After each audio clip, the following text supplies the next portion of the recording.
Baiklah, di sini saya akan memaparkan hasil resumen saya, yaitu pertama, ilmu manajemen. Manajemen berasal dari sebuah proses dalam rangka untuk mencapai suatu tujuan organisasi dengan cara bekerja sama dengan orang lain. Manajemen berasal dari kata Perancis yaitu manajemen, yang berarti seni. Seni untuk mengatur dan mengelola sesuatu dalam kegiatan. Dalam bahasa Inggris, kata manage berarti mengelola atau mengendalikan. Secara umum, manajemen dikenal sebagai sebuah proses yang mengatur kegiatan atau perilaku sehingga menimbulkan efek yang baik. Secara etimologi, definisi manajemen adalah sebuah seni mengarahkan orang lain untuk mencapai tujuan utama sebuah organisasi atau bisnis yang melalui proses perencanaan, pengendalian, dan pengawasan atau pengelolaan sumber daya dengan cara yang efektif dan efisien.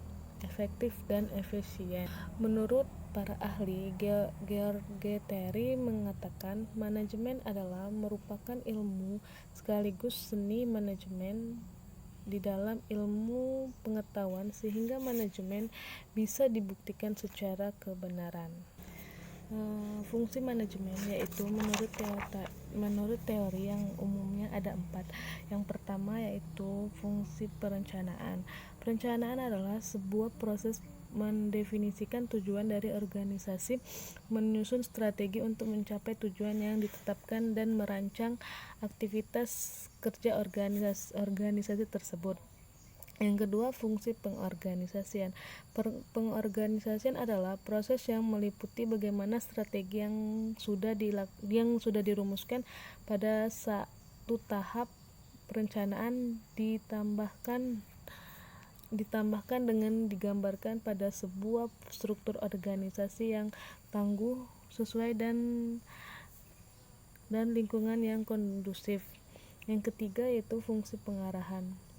Fungsi pengarahan adalah tahap di mana pengarahan diimplementasikan supaya bisa dilakukan oleh seluruh pihak yang terlibat dalam sebuah organisasi. Fungsi pengendalian yaitu adalah upaya untuk memastikan sebuah kegiatan yang dijalankan bisa berjalan dengan sebaiknya. Prinsip manajemen yaitu prinsip-prinsip dalam manajemen bersifat lentur dan dalam arti bahasa bahwa perlu dipertimbangkan sesuai dengan kondisi-kondisi khusus dan situasi-situasi yang berubah. Menurut Harry Fayol, seorang pencetus manajemen yang berasal dari Prancis, prinsip-prinsip umum manajemen ini terdiri dari 1. Pembagian kerja, wewenang dan tanggung jawab, disiplin dan kesatuan pengarahan, mengutamakan kepentingan organisasi di atas kepentingannya sendiri, pengajuan pegawai, pemusatan, tata tertib, dan keadilan dan kejujuran. Manajemen SDM yaitu manajemen sumber daya manusia adalah suatu proses perencanaan, pengorganisasian, pengarahan, dan pengawasan kegiatan, pengembangan, pemberian kompetensi, pemeliharaan, dan pelepasan sumber daya manusia agar tercapai berbagai tujuan individu dan organisasi masyarakat. Fungsi manajemen SDM yang adalah merupakan tugas manajemen SDM untuk mengelola manusia seefektif mungkin agar diperoleh satuan SDM yang merasa puas dan memuaskan. Seperti halnya fungsi manajemen umumnya, yaitu pertama, fungsi manajerial. 1. Perencanaan, pengorganisasian, pengarahan, dan pengendalian. Fungsi operasional yaitu pengadaan tenaga kerja, pengembangan, manajemen SDM, manajemen sumber daya manusia adalah suatu proses perencanaan, pengorganisasian, pengarahan, dan pengawasan kegiatan pengadaan, pengembangan, pemberian kompetensi, pemeliharaan dan pelepasan sumber daya manusia agar tercapai berbagai tujuan individu, organisasi, dan masyarakat.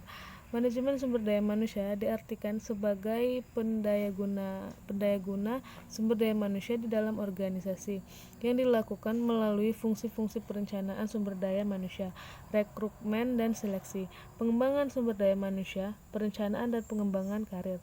Fungsi manajemen SDM yaitu sudah merupakan tugas manajemen SDM untuk mengelola manusia seefektif mungkin agar diperoleh suatu satuan SDM yang merasa puas dan memuaskan. Manajemen SDM merupakan bagian dari manajemen umum yang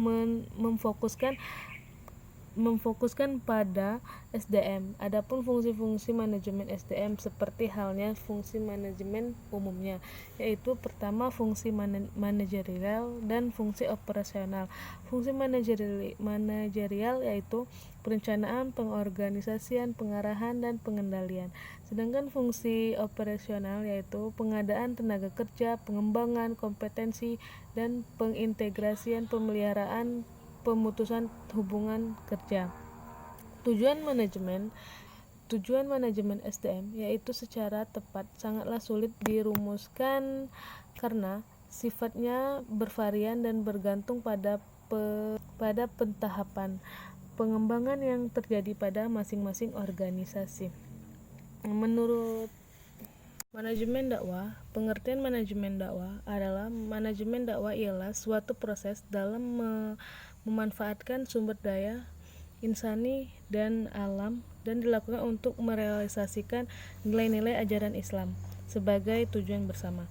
Manajemen dakwah pengaturan secara sistematis dan koordinatif dalam kegiatan atau aktivitas dakwah yang dimulai dari sebelum pelaksanaan sampai akhir kegiatan dakwah.